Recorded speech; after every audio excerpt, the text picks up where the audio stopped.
फांसी दो, फांसी दो, फांसी दो, इलेक्शन में धांधली करने वाले अफसरों को फांसी दो, फांसी दो, फांसी दो, बीजेपी मुर्दाबाद, मुर्दाबाद, मुर्दाबाद, बीजेपी मुर्दाबाद, मुर्दाबाद, मुर्दाबाद, इलेक्शन में धांधली करने वाले अफसरों को फांसी दो, फांसी दो, फांसी दो, गुंडागर्दी नहीं चलेगी, नहीं चलेगी, नहीं चलेगी, तानाशाही नहीं चलेगी, नहीं चलेगी, नहीं चलेगी, बीजेपी मुर्दाबाद, मुर्दाबाद, मुर्दाबाद। कैसे चनैनी के चुनाव में धांधलियां हुई है, बहुत बड़े पैमाने पे करप्ट प्रैक्टिसेस हुई हैं, इरेगुलरिटीज हुई है, इतनी नियमताएं हुई हैं जितनी आज तक किसी भी इलेक्शन में हिंदुस्तान में नहीं हुई।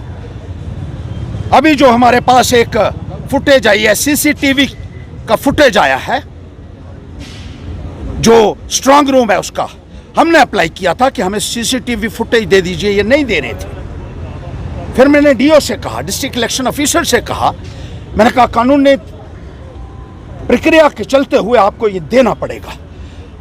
और मैं उनका शुक्रिया अदा अदा करता हूं कि उन्होंने कहा ठीक है, उन्होंने डायरेक्शंस दी और वो फुटेज हमें दी। जब हमने ये फुटेज देखी स्ट्रांग रूम की, तो उसमें स्ट्रांग रूम को बार बार खोला गया है। पहली तारीख को वो लॉक हुआ था, 8 को खुलना था, लेकिन 5 तारीख को खोला गया, 6 तारीख को खोला गया। किस लिए खोला गया मैं पूछना चाहता हूँ। किस लिए उसमें 4-4, 3-3 लोग घुसे और 1-1 घंटा, 1.5 घंटा उस कमरे के अंदर क्या करते रहे स्ट्रांग रूम में जहां मशीनें रखी गई थी? ये इनके बाप का कानून है क्या जो घुसे थे वहां?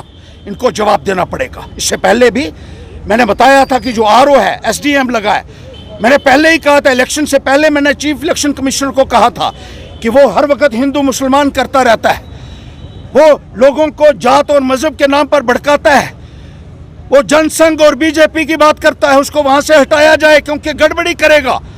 लेकिन उसका संज्ञान नहीं लिया गया और उसी एसडीएम ने जो एफिडेविट था, जो गलत था, इलीगल था, जो इनकम्प्लीट था, जो एक्सेप्ट नहीं हो सकता था बीजेपी की कैंडिडेट का, किया और उसको इलेक्शन लड़ने की इजाज़त दे दी, बावजूद इसके कि वो इलेक्शन लड़ने के लिए एलिजिबिलिटी ही नहीं बनती थी उसकी, और वो इलेक्शन एफिडेविट जो है वो कैंसिल होना था। ना केवल इलेक्शन एफिडेविट को एक्सेप्ट किया, 13 तारीख को, 12 तारीख को लास्ट डेट थी इलेक्शन का एफिडेविट जमा कराने की, और 13 तारीख को ये एसडीएम इलेक्शन का एफिडेविट उसका एक्सेप्ट करता है। और उसके बाद जिस तरीके से शराब बांटी जाती है, जिस तरीके से पैसा बांटा जाता है, जिस तरीके से साड़ियाँ और सूट बांटे जाते हैं, खुलेआम छतरियाँ बांटी जाती हैं, टी शर्ट्स बांटी जाती हैं, बैग बांटे जाते हैं, और ये तमाशबीन बने हुए थे सारे अधिकारी, क्योंकि अमित शाह ने कहा था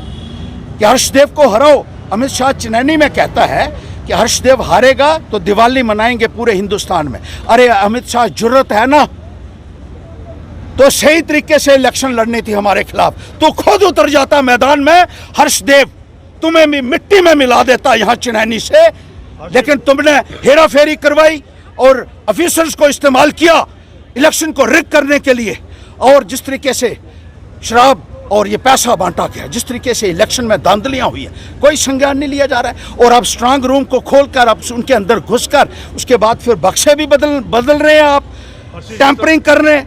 जिस तरह से आप कह रहे हैं कि स्ट्रांग रूम की रिकॉर्डिंग जो है वो आपको मिली है, उसमें धांधली जो है वो साफ तौर पर दिखी जा रही है। रिटर्निंग ऑफिसर जो है उन्होंने लास्ट डेट के बाद जो है ये फॉर्म लिया है। अगर आपकी सुनवाई नहीं करता इलेक्शन कमीशन तो आगे की क्या रही? Will fight till the last, आखिर तक लड़ाई लड़ेगा हर्षदेव। हर्षदेव किसी से नहीं डरता, सच्चाई पर चलने वाला सिपाही है। मैंने कोई चोरी नहीं किया भारतीय जनता पार्टी के इन लोगों की तरह कि मैं भारतीय जनता पार्टी के नेताओं के सामने लेट जाऊंगा। मैं लड़ूंगा, कटघरे में खींच कर लाऊंगा इनको। I will fight till the last breath. I will fight, if need be I will go to the Supreme Court. I will make this people accountable who are committed the biggest dacoity on the democracy. They need to be punished. They cannot be allowed to go unpunished. And Harshdev will ensure this. जान पर खेल कर भी हम न्याय की लड़ाई लड़ेंगे और पाए तकमील तक इसको ले जाएंगे। और ये जो लोग उछल रहे हैं किसी के सर के ऊपर, ये समझ लें हर्षदेव कब्र तक पीछा करेगा उन लोगों का जिन्होंने ये गुनाह किया है और जिन्होंने ये बेईमानी की है, जिन्होंने इरेगुलरिटीज़ की हैं, जिन्होंने चोरी की है, जिन्होंने डाका जमहूरियत के ऊपर डाला है, उनका पीछा हर्षदेव कब्र तक करेगा। ये समझ लें, ये भ्रष्ट अधिकारी जो हैं।